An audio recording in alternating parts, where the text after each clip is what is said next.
Halo semuanya, perkenalkan nama lengkap saya Maria Magdalena Utoboro dengan NIM 2103020113. Saya mahasiswa dari program studi Ilmu Administrasi Bisnis Fakultas Ilmu Sosial dan Ilmu Politik Universitas Nusa Cendana Kupang. Pada kesempatan ini, saya akan mereview buku Sosiologi Suatu Pengantar oleh Profesor Dr. Sujono Sukanto untuk memenuhi ujian akhir semester Kancil mata kuliah pengantar sosiologi dengan dosen pengasuh Lazarus Jemaat. Pada bab 1 pendahuluan terdapat 6 sub materi. Yang pertama, pengantar, ilmu pengetahuan dan sosiologi, gambaran ringkas tentang sejarah, teori-teori sosiologi, metode-metode dalam sosiologi, masbah-masbah dan spesialisasi dalam sosiologi, dan perkembangan sosiologi di Indonesia. Sosiologi merupakan suatu ilmu yang telah mengalami perkembangan yang cukup lama, sejak manusia mengenal kebudayaan dan peradaban manusia sebagai proses pergaulan hidup yang telah menarik perhatian. Dari pemikiran dan penilaian dapat meningkatkan pada filsafat kemasyarakatan, dapat menguraikan harapan tentang susunan serta kehidupan masyarakat yang diingini. Timbullah perumusan nilai dan kaidah yang seharusnya ditaati oleh manusia dalam hubungan dengan manusia lain dalam suatu himpunan masyarakat. Filsafat dipandang sebagai induk ilmu pengetahuan dan ilmu pengetahuan umum. Pengetahuan adalah kesan dalam pikiran manusia sebagai hasil penggunaan panca indera yang berbeda dengan kepercayaan dan penerangan yang keliru. Ilmu pengetahuan merupakan pengetahuan yang tersusun secara sistematis dengan penggunaan kekuatan, pemikiran, serta tujuan ilmu pengetahuan yaitu untuk mengetahui timbul adanya hasrat ingin tahu dari diri manusia. Ilmu-ilmu sosial dalam sosiologi, ilmu sosial tersebut dinamakan demikian karena ilmu-ilmu tersebut mengambil masyarakat atau kehidupan bersama sebagai objek yang dipelajarinya. Sosiologi merupakan ilmu sosial karena objeknya adalah masyarakat. Ciri utamanya adalah sebagai berikut. 1. Sosiologi bersifat empiris. Yang kedua, sosiologi bersifat teoretis. 3. Sosiologi bersifat kumulatif. 4. Sosiologi bersifat nonetis. Dengan tujuan menjelaskan fakta secara analitis, definisi sosiologi dan sifat hakikatnya. 1. Pitirim Sorokin mengatakan bahwa sosiologi adalah suatu ilmu yang mempelajari yang pertama, hubungan dan pengaruh timbal balik gejala sosial. Yang kedua, hubungan dan pengaruh timbal balik antara gejala sosial dan non-sosial. Yang ketiga, ciri umum semua jenis gejala sosial. Yang kedua, Rowe dan Warren mengemukakan bahwa sosiologi adalah ilmu yang mempelajari hubungan antar manusia dan kelompok-kelompok sosial. Yang ketiga, William dan Meyer mengatakan bahwa sosiologi adalah penelitian secara ilmiah terhadap interaksi sosial dan organisasi sosial. Yang keempat, Van Dorn dan Lammers berpendapat bahwa sosiologi adalah ilmu pengetahuan tentang struktur dan proses kemasyarakatan yang bersifat stabil. Yang kelima, Selo Sumarjan dan Suleman Sumardi berpendapat bahwa sosiologi atau ilmu masyarakat ialah ilmu yang mempelajari termasuk perubahan sosial. Sifat dan hakikatnya adalah sebagai berikut. 1. Sosiologi merupakan suatu ilmu sosial dan ilmu pengetahuan alam atau kerohanian. 2. Sosiologi bukan disiplin yang normatif, tetapi suatu disiplin yang kategoris yang membatasi diri.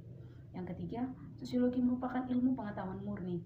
Yang keempat, sosiologi merupakan ilmu pengetahuan yang abstrak, bukan konkret. Yang kelima, sosiologi bertujuan untuk menghasilkan pengertian dan pola umum. Yang keenam, sosiologi merupakan ilmu yang empiris dan rasional. Yang ketujuh, sosiologi merupakan ilmu pengetahuan yang umum dan bukan khusus. Objek sosiologi adalah masyarakat yang terlihat dari sudut pandang antar manusia dan proses yang timbul dari hubungan manusia di dalam masyarakat. Teori merupakan hubungan antara dua fakta atau lebih, di mana fakta adalah sesuatu yang bisa diamati dengan diuji secara empiris. Perhatian masyarakat sebelum Comte. Masa Auguste Comte dipakai sebagai patokan karena sebagaimana dinyatakan bahwa Auguste Comte yang pertama kali memakai istilah atau pengertian sosiologi. Seorang filsuf barat yaitu Plato menelaah masyarakat secara sistematis dengan merumuskan teori organis tentang masyarakat yang mencakup bidang kehidupan ekonomi sosial. Yang kedua, Aristoteles melakukan analisis terhadap lembaga politik dalam masyarakat.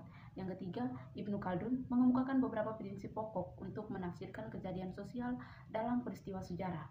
Yang keempat, zaman Renaissance. Tercatat nama seperti Thomas More dan Campanella mengenai masyarakat ideal, mengemukakan mengenai cara yang mempertahankan kekuasaan.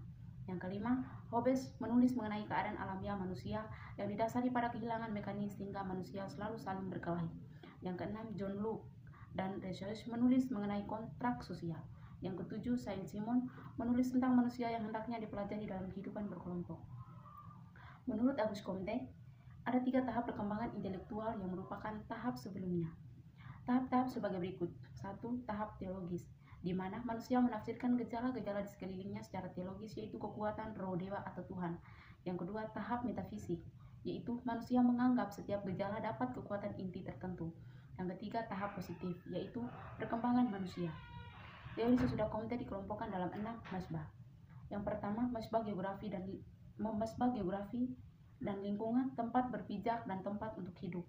Yang kedua, masbah organis dan evolusioner untuk melakukan analogi antara masyarakat manusia dengan organisme. Yang ketiga, masbah formal. Menurut George Simmel, untuk menjadi warga masyarakat mengalami proses individualisme dan sosialisasi. Yang keempat, masbah psikologi. Menurut Gabriel Tarde, gejala sosial dalam kerangka reaksi psikis seseorang. Richard Hakluyt mengembangkan konsep primary group. Masbah ekonomi. Menurut Karl Marx, mempergunakan metode sejarah dan filsafat untuk membangun suatu teori perubahan. Yang keenam, masbah hukum. Menurut Durkheim, hukum yang dihubungkan dengan jenis solidaritas dalam masyarakat. Ada 2 tipe metode dalam sosiologi, yaitu yang pertama, kualitatif, adalah tidak bisa diukur dengan angka tetapi dinyatakan dalam masyarakat.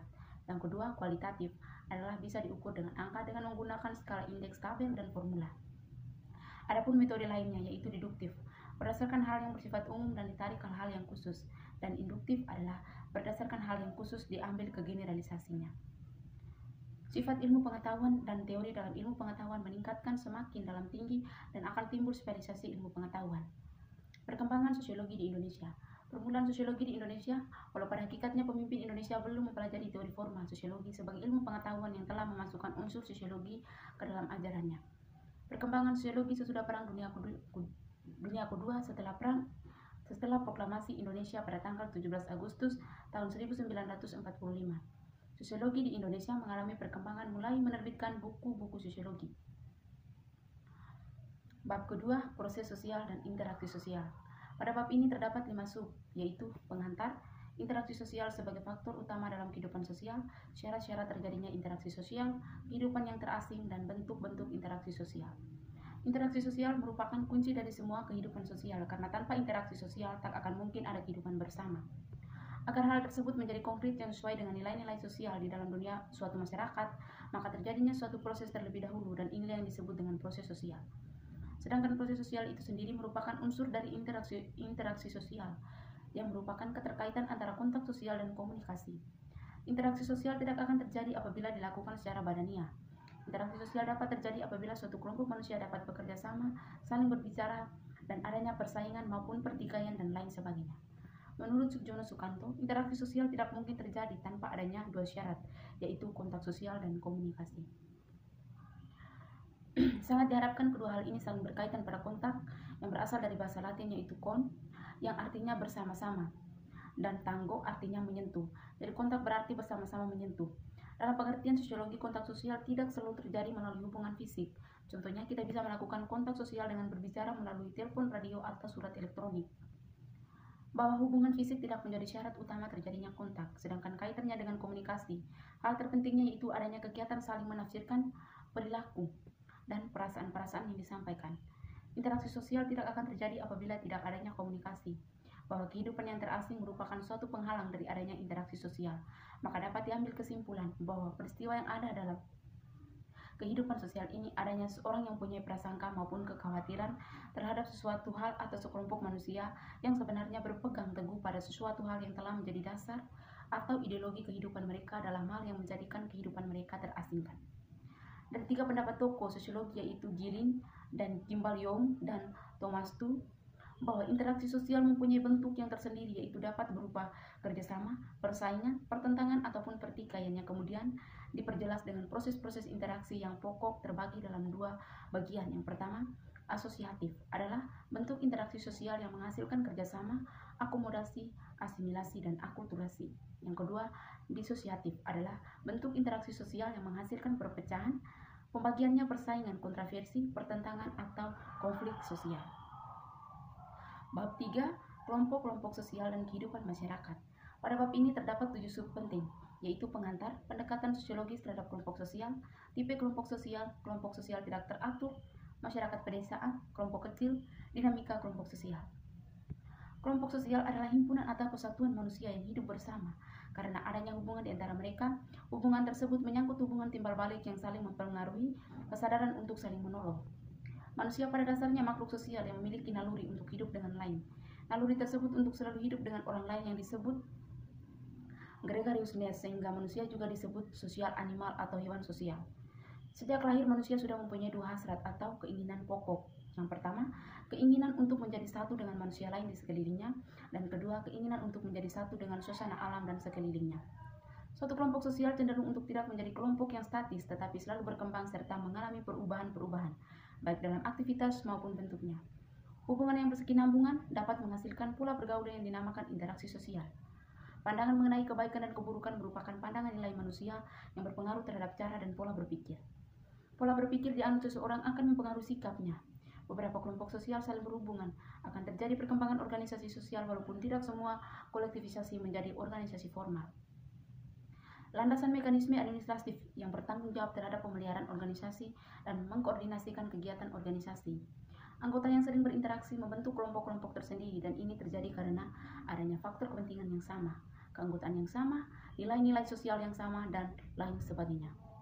Community adalah masyarakat yang bertempat tinggal di suatu wilayah dengan batas tertentu, di mana faktor utama yang menjadi dasarnya adalah interaksi yang lebih besar di antara anggotanya dibandingkan dengan penduduk di luar batas wilayahnya. 4 kriteria klasifikasi masyarakat. 1. Jumlah penduduk. 2. Luas, kekayaan, dan kepadatan penduduk, serta daerah pedalaman. 3. Fungsi-fungsi khusus dari masyarakat setempat terhadap seluruh masyarakat. Yang keempat, organisasi masyarakat setempat yang bersangkutan. Setiap kelompok sosial mengalami perkembangan serta perubahan-perubahan dalam kelompok sosial yang mengalami perubahan secara cepat dan mengalami secara lambat. Bab keempat, kebudayaan dan masyarakat. Pada bab ini terdapat 6 sub penting. 1. Pengantar. 2. Unsur-unsur kebudayaan. 3. Fungsi kebudayaan bagi masyarakat. 4. Sifat hakikat kebudayaan. 5. Kepribadian dan kebudayaan. 6. Gerak kebudayaan.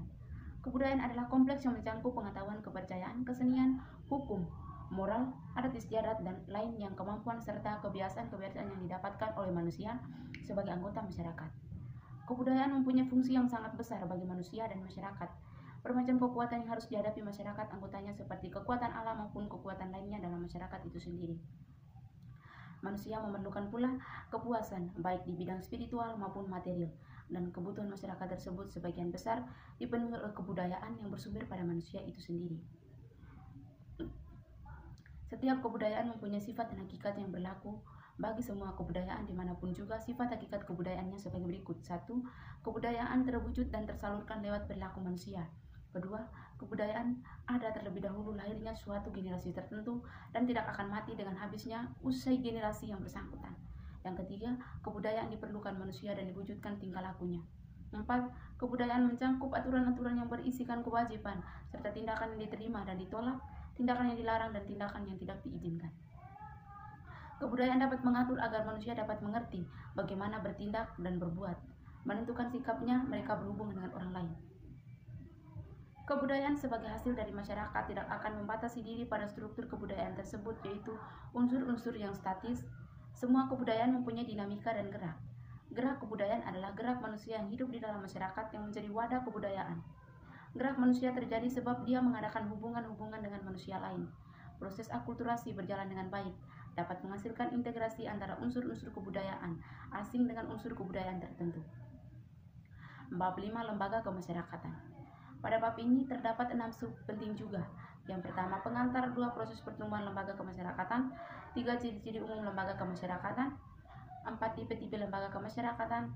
6. Cara-cara mempelajari lembaga kemasyarakatan. Dan conformity definition. Lembaga kemasyarakatan adalah merupakan terjemahan langsung dari istilah asing yaitu social institution.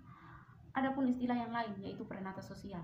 Menurut Kutaraningrat, peranata sosial adalah suatu sistem tata kelakuan dan hubungan yang berpusat pada aktivitas-aktivitas untuk memenuhi kompleks-kompleks kebutuhan khusus dalam kehidupan masyarakat. Definisi tersebut menekankan pada sistem tata kelakuan atau norma-norma untuk memenuhi kebutuhan. Lembaga-lembaga kemasyarakatan bertujuan untuk memenuhi kebutuhan-kebutuhan pokok manusia pada dasarnya mempunyai beberapa fungsi. 1. Memberikan pedoman pada anggota-anggota masyarakat, bagaimana mereka bertingkah laku atau bersikap dalam menghadapi masalah dalam masyarakat, terutama menyangkut kebutuhan. Yang kedua, menjaga keutuhan masyarakat. Yang ketiga, memberikan pegangan pada masyarakat untuk mengadakan sistem pengendalian sosial. Lembaga kemasyarakatan dianggap sebagai peraturan apabila norma tersebut membatasi serta mengatur perilaku orang-orang. Lembaga kemasyarakatan dianggap sungguh-sungguh berlaku apabila norma-normanya sepenuh membantu pelaksanaan pola kemasyarakatan. Masalah yang erat kaitan dengan hubungan dan pengendalian sosial adalah conformity, yaitu penyesuaian diri pada norma-norma dan nilai-nilai dalam suatu masyarakat.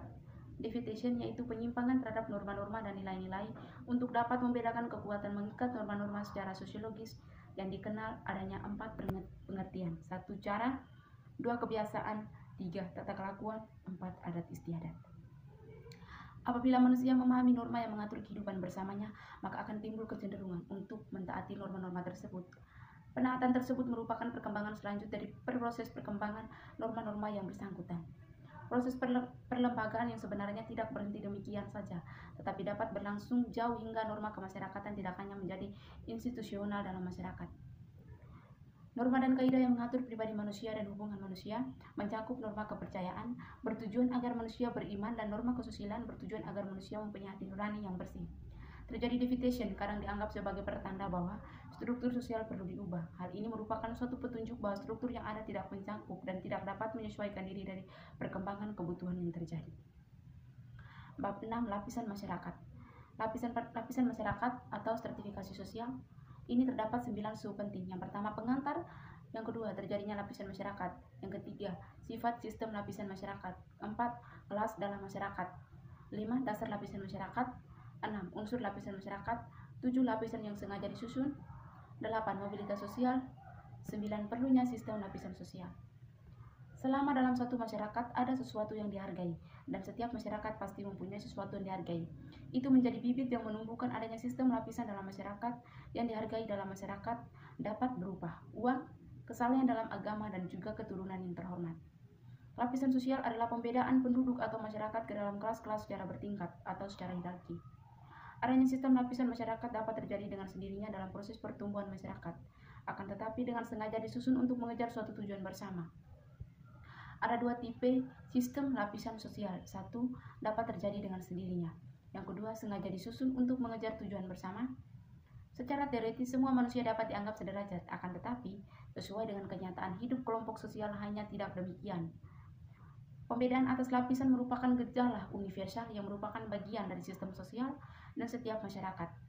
Sistem lapisan di dalam masyarakat dapat bersifat tertutup dan terbuka. Sistem lapisan bersifat tertutup membatasi kemungkinan pindahnya seseorang dari suatu lapisan ke lapisan lain, baik yang merupakan gerak atas maupun bawah. Kelas sosial adalah semua orang dan keluarga yang dasar akan berkeduduk di dalam suatu lapisan, sedangkan kedudukan mereka itu diketahui serta diakui oleh masyarakat umum. Pengertian kelas sosial ditinjau secara mendalam, maka akan dapat dijumpai beberapa kriteria tradisional. 1. Besar jumlah anggota-anggotanya. 2. Kebudayaan yang sama yang menentukan hak dan kewajiban-kewajiban warganya. Yang ketiga, kelanggengan. 4. Tanda atau lambang yang merupakan ciri khas. Kelima, batas-batas yang tegas. Keenam, antagonisme tertentu. Sehubungan dengan kriteria di atas, kelas sosial menyediakan kesempatan atau fasilitas-fasilitas tertentu. Ukuran kriteria tertentu yang biasa dipakai untuk menggolongkan anggota masyarakat ke dalam lapisan adalah 1. Ukuran kekayaan atau material. 2. Ukuran kekuasaan. 3. Ukuran kehormatan. 4. Ukuran ilmu pengetahuan. Unsur-unsur kedudukan dalam sistem lapisan sosial masyarakat adalah sebagai berikut. 1. Kedudukan. Kedudukan adalah tempat seseorang dalam suatu pola tertentu yang dapat memiliki beberapa kedudukan. Ada 2 macam kedudukan yang dikembangkan dalam masyarakat, yaitu askribes status dan akive status. Yang kedua, peranan adalah aspek dinamis dari kedudukan seseorang yang melaksanakan hak dan kewajiban. Gerak sosial adalah gerak dalam struktur sosial, yaitu pola tertentu yang mengatur organisasi suatu kelompok sosial. Struktur sosial mencakup sifat-sifat hubungan antara individu dalam kelompok itu dan hubungan antara individu dengan kelompoknya. Lapisan sosial dalam masyarakat sekaligus memecahkan persoalan yang dihadapi masyarakat, yaitu penempatan individu dalam tempat yang tersedia dalam struktur sosial dan mendorong agar melaksanakan sesuai dengan kedudukan dan peranannya. Bab 7. Kekuasaan, wewenang, dan kepemimpinan. Pada bab ini terdapat 7 sub penting, yaitu pengantar, hakikat kekuasaan dan sumbernya, unsur-unsur saluran kekuasaan dan dimensinya, cara mempertahankan kekuasaan, beberapa bentuk lapisan kekuasaan, wewenang, dan kepemimpinan. Kekuasaan mempunyai peranan yang sangat penting dapat menentukan nasib manusia. Adanya kekuasaan tergantung dari hubungan antara pihak yang memiliki kemampuan untuk melancarkan pengaruh dengan pihak-pihak yang menerima pengaruh tersebut. Adanya wewenang hanya dapat menjadi efektif apabila didukung dengan kekuasaan yang nyata. Adanya kekuasaan dan wewenang pada setiap masyarakat merupakan gejala yang wajar. Max Weber mengatakan bahwa kekuasaan adalah kesempatan seseorang atau kelompok orang untuk menyadarkan masyarakat akan kemauannya sendiri dengan sekaligus menerapkannya terhadap tindakan perlawanan dari golongan-golongan tertentu. Wewenang adalah suatu hak yang telah ditetapkan dalam tata tertib sosial untuk menetapkan kebijaksanaan, menentukan keputusan mengenai masalah penting dan untuk menyelesaikan pertentangan. Wewenang memiliki beberapa bentuk. 1. Wewenang karismatik, tradisional, dan rasional. Wewenang karismatik adalah wewenang yang didasarkan pada karisma, yaitu suatu kemampuan khusus yang ada pada diri seseorang. Wewenang tradisional adalah dapat dipunyai seseorang maupun sekelompok orang. Dan wewenang rasional adalah wewenang yang didasarkan pada sistem hukum yang berlaku dalam. Kedua, wewenang resmi dan tidak resmi. Wewenang resmi bersifat sistematis, diperhitungkan, dan rasional, sedangkan wewenang tidak resmi bersifat spontan, situasional, dan didasarkan pada faktor yang saling mengenal. Yang ketiga, wewenang pribadi dan teritorial. Wewenang pribadi sangat tergantung pada solidaritas terhadap anggota kelompok, sedangkan wewenang teritorial menyangkut wilayah tempat tinggal yang pemegangnya peranan. Yang keempat, wewenang terbatas dan menyeluruh. Wewenang terbatas adalah wewenang tidak mencakup semua sektor atau bidang saja, sedangkan wewenang menyeluruh adalah suatu wewenang yang tidak dibatasi oleh bidang kehidupan tertentu. Kepemimpinan adalah kemampuan seseorang untuk mempengaruhi orang-orang sehingga bertingkah laku sebagaimana dikehendaki oleh pemimpin tersebut. Kepemimpinan dibedakan menjadi dua. Yang pertama sebagai kedudukan, yang kedua sebagai proses sosial. Sifat kepemimpinan dibagi lagi menjadi dua. Yang pertama resmi, yang kedua tidak resmi. Bab ke-8, perubahan sosial dan kebudayaan. Pada bab ini terdapat 10 sub penting. Yang pertama pengantar, 2 pembatasan pengertian, 3 hubungan antara perubahan sosial dan perubahan budaya, 4 bentuk perubahan sosial dan kebudayaan, 5 faktor yang menyebabkan perubahan, 6 faktor yang mempengaruhi jalannya proses perubahan, 7 proses perubahan sosial dan kebudayaan, 8 arahan perubahan, 9 modernisasi. Setiap masyarakat dalam hidupnya pasti mengalami perubahan bagi masyarakat yang bersangkutan maupun bagi orang luar yang dapat berupa perubahan sosial. Ada pula perubahan yang pengaruhnya terbatas maupun luas. Perubahan ini berkaitan dengan 1. Nilai-nilai sosial, 2. Pola-pola perilaku, 3. Organisasi, 4. Lembaga kemasyarakatan, 5. Lapisan dalam masyarakat, 6. Kekuasaan, wewenang, dan lain-lain. Perubahan sosial adalah segala perubahan yang pada lembaga kemasyarakatan dalam suatu masyarakat mempengaruhi sistem sosialnya, termasuk nilai, sikap, pola, perilaku di antara kelompok dalam masyarakat. Bentuk-bentuk perubahan sosial: 1. Perubahan lambat dan perubahan cepat, 2. Perubahan kecil dan perubahan besar, 3. Perubahan yang dikehendaki atau direncanakan, dan perubahan yang tidak dikehendaki atau tidak direncanakan. Faktor-faktor yang menyebabkan perubahan sosial dan kebudayaan: 1. Sebab yang bersumber dalam masyarakat itu sendiri, terdiri dari bertambah atau berkurangnya penduduk, penemuan-penemuan baru, pertentangan dalam masyarakat, dan terjadinya pemberontakan atau revolusi dalam masyarakat sendiri. Yang kedua, sebab yang berasal dari luar masyarakat, terdiri dari sebab yang berasal dari lingkungan, peperangan dengan negara lain, pengaruh kebudayaan masyarakat lain. Modernisasi adalah suatu transformasi total kehidupan bersama tradisional atau pramodern dalam arti teknologi serta organisasi sosial ke arah pola ekonomis dan politis yang menjadi ciri negara barat yang stabil. Syarat-syarat modernisasi: 1. Cara berpikir yang ilmiah, 2. Sistem administrasi negara yang baik, 3. Adanya sistem pengumpulan data yang baik dan teratur, 4. Penciptaan iklim yang favorable, 5. Tingkat organisasi yang tinggi, 6. Sentralisasi wewenang dalam pelaksanaan perencanaan sosial. Dan bab ke-9, masalah sosial dan manfaat sosiologi. Pada bab ini terdapat 9 sub penting. 1. Pengantar masalah sosial dan batas pengertian, 2. Klasifikasi masalah sosial dan sebab-sebabnya, 3. Ukuran sosiologis terhadap masalah sosial, 4. Beberapa masalah sosial penting, yang kelima pemecahan masalah sosial, 7. Pecahan sosial, perencanaan sosial, 8. Tokoh yang mempengaruhi perkembangan ilmu sosial, ke-10. Manfaat penelitian sosiologi bagi pembangunan masalah sosial. Masalah sosial menyangkut nilai-nilai sosial dan moral. Masalah tersebut merupakan persoalan karena menyangkut tata kelakuan yang immoral, berlawanan dengan hukum dan bersifat merusak. Oleh sebab itu, masalah sosial tidak akan ditelaah tanpa mempertimbangkan kemungkinan ukuran-ukuran masyarakat mengenai apa yang dianggap baik maupun buruk. Sosiologi menyangkut teori hanya dalam batas tertentu. Yang menyangkut nilai sosial dan moral yang berpokok adalah aspek ilmiah. Masalah sosial timbul karena tidak adanya integrasi yang harmonis antar lembaga kemasyarakatan. Setiap masyarakat mempunyai norma yang bersangkutan dengan kesejahteraan, kesehatan, serta penyesuaian diri individu atau kelompok sosial. Klasifikasi masalah sosial berdasarkan sumbernya: yang pertama ekonomis, yang kedua biologis, yang ketiga biopsikologis, yang keempat kebudayaan. Ukuran-ukuran sosiologis terdapat terhadap masalah sosial: yang pertama kriteria umum, yang kedua sumber sosial masalah sosial, ketiga pihak yang menetapkan apakah suatu kepincangan merupakan masalah sosial atau tidak, empat manifest social problems dan lanet social problems, lima perhatian masyarakat dan masalah sosial. Masalah sosial yang penting terdiri dari 1. Kemiskinan, 2. Kejahatan, 3. Disorganisasi keluarga, 4. Masalah generasi muda dalam masyarakat modern, 5. Peperangan, 6. Pelanggaran terhadap norma masyarakat, 7. Masalah penduduk, 8. Masalah lingkungan hidup, 9. Birokrasi. Tokoh yang mempengaruhi perkembangan ilmu sosiologi: 1. Auguste Comte dari tahun 1798 sampai tahun 1857. Yang kedua Herbert Spencer dari tahun 1820 sampai tahun 1903. Yang ketiga Emile Durkheim dari tahun 1858 sampai tahun 1917. Keempat Max Weber dari tahun 1864 sampai tahun 1920. Yang kelima Charles Horton Cooley dari tahun 1864 sampai tahun 1929. Yang keenam Pierre Gournaure Frederic Lepey dari tahun 1806 sampai tahun 1882. Yang ketujuh Ferdinand Tönnies. Yang kedelapan Leopold von Wiese dari tahun 1876 sampai tahun 1949.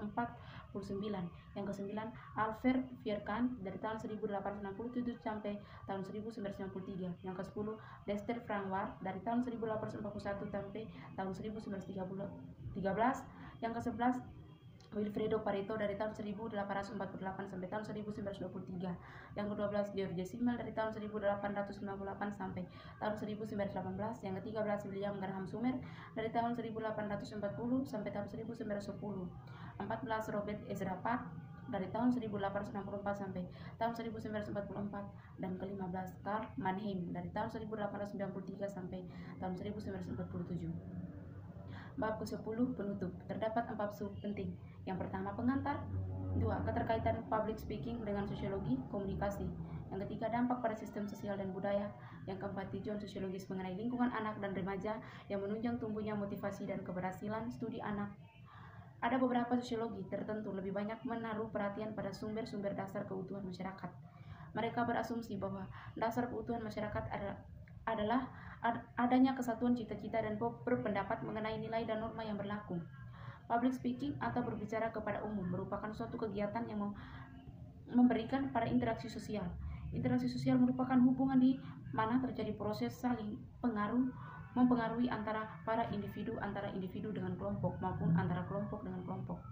Sosiologi komunikasi berkaitan erat dengan public speaking, artinya telahan akan ditujukan pada masalah sosiologi komunikasi yang perlu dipertimbangkan oleh seseorang atau suatu pihak yang berbicara kepada umum.